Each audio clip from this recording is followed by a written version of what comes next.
اپنا علم لوگوں کو سکھاؤ، دوسروں کا علم خود سیکھو۔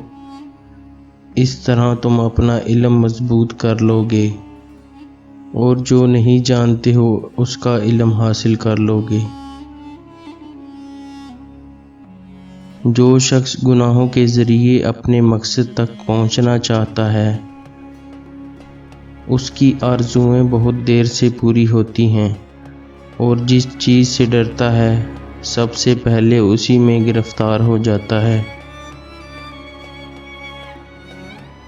جب تمہاری زندگی میں دو ایسے راستے آ جائیں کہ ظالم تمہیں گردن اٹھانے نہ دے اور دین تمہیں گردن جھکانے نہ دے، تو تیسرا راستہ گردن کٹانے کا راستہ ہے۔ تقوی اور نیکی آخرت کے لیے بہترین زاد راہ ہے۔ ظالموں کے ساتھ رہنا بذات خود ایک جرم ہے۔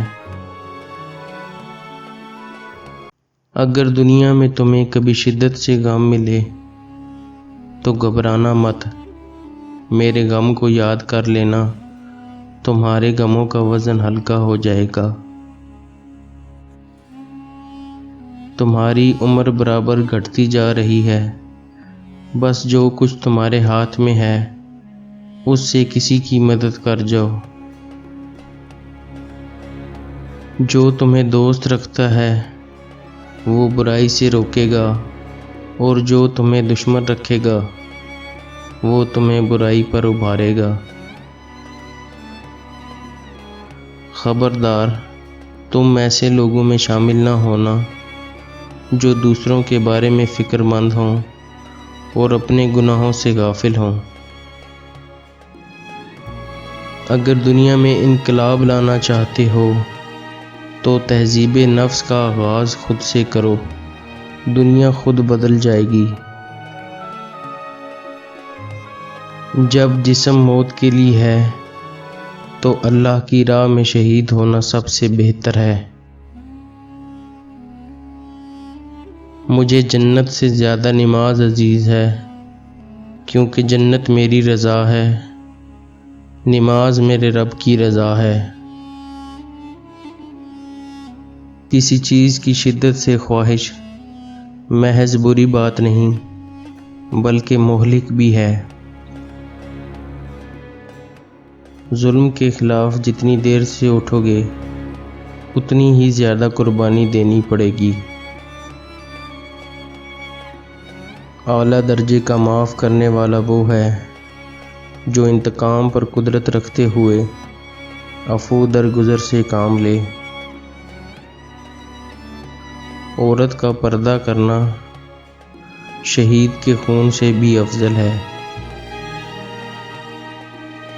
جس کا مددگار خدا کے علاوہ کوئی نہ ہو اس پر ظلم نہ کرنا۔ اگر لوگ تم سے کوئی امیدیں وابستہ رکھتے ہیں تو یہ تم پر خدا کے فضل کی دلیل ہے۔ اگر لوگ موت کو عقل سے اس کی واقعی شکل کے ساتھ تصور کرتے تو دنیا ویران ہو جاتی۔ میں دیکھتا ہوں کہ مر جانا شہادت ہے اور ظالموں میں زندگی بسر کرنا ناگوار امر ہے۔ زندگی کا کوئی اعتبار نہیں، جس قدر ہو دوسروں کے کام آؤ۔ لوگوں کی عزت ناموس پر حملہ کرنے والوں کو نہ اپنے پاس بٹھاؤ نہ ان کے پاس بیٹھو۔ ذلت کی زندگی سے عزت کی موت کہیں بہتر ہے۔ اللہ کے سوا کبھی بھی کسی سے کوئی سوال نہیں کرنا چاہیے۔